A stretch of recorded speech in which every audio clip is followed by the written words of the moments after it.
Hello friends, અત્યારે સરસ મજાની કેસર કેરી આવે છે અને અત્યારે મોટી મોટી પણ કેરી થઈ ગઈ છે. તો આજે આપણે આ કેસર કેરીમાંથી તાજું ખાવા માટેનું ખાટી કેરીનું અથાણું બનાવવાના છે, ખાટું અથાણું. તો એના માટે મેં 1.5 કિલો કેસર કેરી લીધી છે અને એકદમ કડક, સેજ પણ પહોંચી નહીં એવી કેરી લીધી છે, જેથી આપણું અથાણું છે એ એકદમ સરસ બને અને 2-3 મહિના સુધી એવું ને એવું રહે. તો આ અથાણું આપણે આખું વરસ સાચવવાના નથી, પરંતુ હજી કેરી અથાણા માટેની તૈયાર નથી થઈ, એટલે આ નાની કેરી છે ને, તાજું ખાવા માટેનું આપણે અથાણું બનાવવું છે.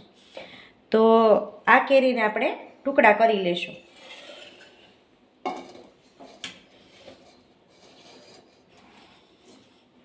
તો કેરી છે એનો આ રીતે ડીટીયાનો ભાગ છે એ કાઢી લેશું અને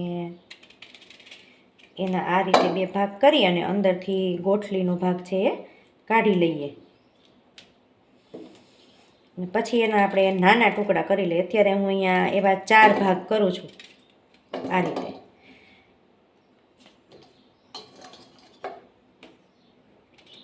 રીતે આપણે કેરીને 4 ભાગમાં કાપી લઈએ. તો મેં બધી જ કેરી છે એના ટુકડા કરી લીધા છે અને આ કેરીમાં હજુ જાળી પડી નથી, એટલે આ કેરી છે તાજું ખાવા માટે જ યોગ્ય છે. તો હવે એની અંદર આપણે હળદર, મીઠું નાખી દઈએ. તો 2 ચમચી જેટલી આપણે હળદર એડ કરીએ અને પા વાટકો જેટલું મીઠું છે. હળદર મીઠાવાળા કરી અને પછી આ જે કટકા છે કેરીના, એને આપણે 5 થી 6 કલાક માટે ઢાંકીને રહેવા દઈશું અને વચ્ચે 2 થી 3 વખત એને હલાવી લઈશું. આ કેરીના કટકાને આપણે 8 થી 10 કલાક, એટલે મેં તો આખી રાત એને આ રીતે હળદર મીઠામાં રહેવા દીધા છે. હવે એને આપણે છૂટા છૂટા આ રીતે એક કાગળની અંદર કે પ્લાસ્ટિકની અંદર સૂકવી દેવાના છે, કે જ્યાં આપણને ખુલ્લો પવન આવતો હોય, તડકો નહીં, પવન આવતો હોય એવી જગ્યાએ આપણે એને આ રીતે સૂકવી દેવાના છે.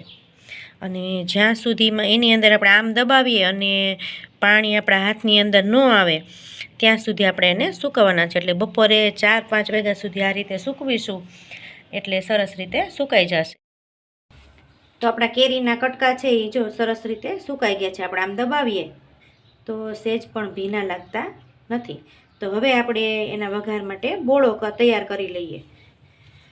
તો એના માટે અહીંયા મેં 300 ગ્રામ મેથીનો બોળો લીધો છે.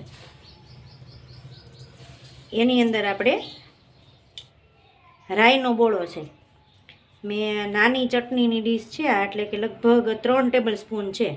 તો 3 ટેબલ સ્પૂન રાઈનો બોળો આપણે આની અંદર એડ કરી દઈએ. ઘણા રાઈનો બોળો નથી નાખતા, ખાલી મેથીના બોળાથી જ વઘાર કરે છે, પણ રાઈના બોળાથી સરસ લાગે છે. અને આ છે તીખાની કટકી, તો એ પણ આપણે નાખી દઈએ. તીખાની ભૂકી છે. ત્યારબાદ એની અંદર નાખીશું હિંગ. તો અહીંયા રાઈનો બોળો જેટલો લીધો તો એટલી જ મેં અહીંયા હિંગ લીધી છે. અને અથાણાની અંદર હિંગ છે એ થોડી ચડિયાતી નાખવાની. અને હિંગ મેં આ જે ગાંગડા હિંગ આવે છે લીધી હતી, પછી એને ખાંડી અને મિક્સરમાં દળી અને ચાળીને તૈયાર કરી છે. હવે આની અંદર આપણે તેલ નાખવાનું છે. તો તેલ મેં 1 લીટરમાં થોડુંક ઓછું છે. તો તેલને મેં ફૂલ ગરમ કરી લીધું છે અને પછી થોડી વાર ઠરવા દીધું છે. તો તેલને આપણે આની અંદર ઉમેરી દઈએ. એકદમ ફળફળતું તેલ નહીં નાખવાનું, નહીંતર બોળો છે એ બળી જાય. તો આ રીતે આપણે તેલ છે એ ઉમેરી દઈએ અને વઘાર કરી દઈએ. આ તેલ હજુ બચ્યું છે, આ તેલને હજી રાખવાનું છે, અત્યારે ઉમેરવાનું નથી. આપણે બધો મસાલો ભેળવી દઈએ એટલે ત્યાં સુધીમાં તેલ છે એ સાવ ઠરી જશે. પછી ઠરેલું તેલ આપણે જેટલી જરૂર પડશે એટલું એડ કરીશું.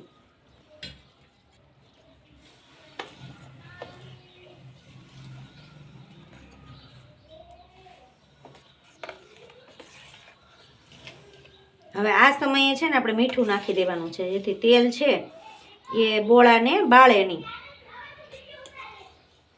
તો આ રીતે મેં 1 આખો વાટકો ભરી અને ઝીણું મીઠું લીધું છે. તમે જાડા મીઠાને ખાંડીને પણ લઈ શકો. આપણે આખું વરસ અથાણું રાખવું હોય તો આપણે ઝીણું મીઠું ન લઈએ અને જાડું મીઠું આવે છે એ ખાંડી અને નાખી દઈએ, જેથી એની જે કટકી છે મીઠાની છે જાડી હોય, એટલે આખું વરસ છે ઓગળતા ઓગળતા ધીમે ધીમે એ પાણી જેવી થઈ જશે. આ ઝીણું મીઠું છે અત્યારે ઓગળી જાય તો આપણે તાજું જ ખાવું છે તો સ્વાદ આવે એનો. તો જો આ રીતે આપણો ઓળો વઘારાઈ ગયો છે. હવે આપણે એની અંદર ચટણી ને હળદર ભેળવવી છે, વરિયાળી ભેળવવી છે, પરંતુ હજી બોળો છે એ ગરમ છે એટલે બોળાને આપણે ઠરવા દઈશું. હવે આપણો બોળો છે એ સાવ ઠરી ગયો છે. હવે એની અંદર આપણે બીજી વસ્તુ એડ કરી દઈએ. તો અહીંયા મેં 3 આખી ચમચી ભરી અને વરિયાળી લીધી છે અને 3 ચમચી જેટલી હળદર છે અને 7 ચમચી ભરી અને લાલ મરચું છે. આ બધું આપણે બરાબર મિક્સ કરી લઈએ.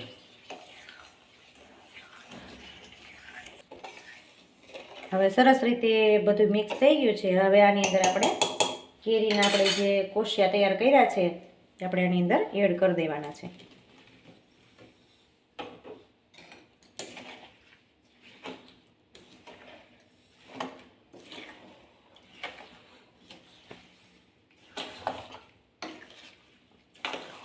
અને બરણીની અંદર જ્યારે આપણે ભરીએ ને અથાણાને ત્યારે ઉપરથી તેલ છે એ ડૂબડૂબા રહેવું જોઈએ. 1 આંગળી જેટલું તેલ છે એ બરણીની ઉપર રહેવું જોઈએ, તો જ આપણું અથાણું છે એ સારું રહે અને એવું ને એવું કડક રહે.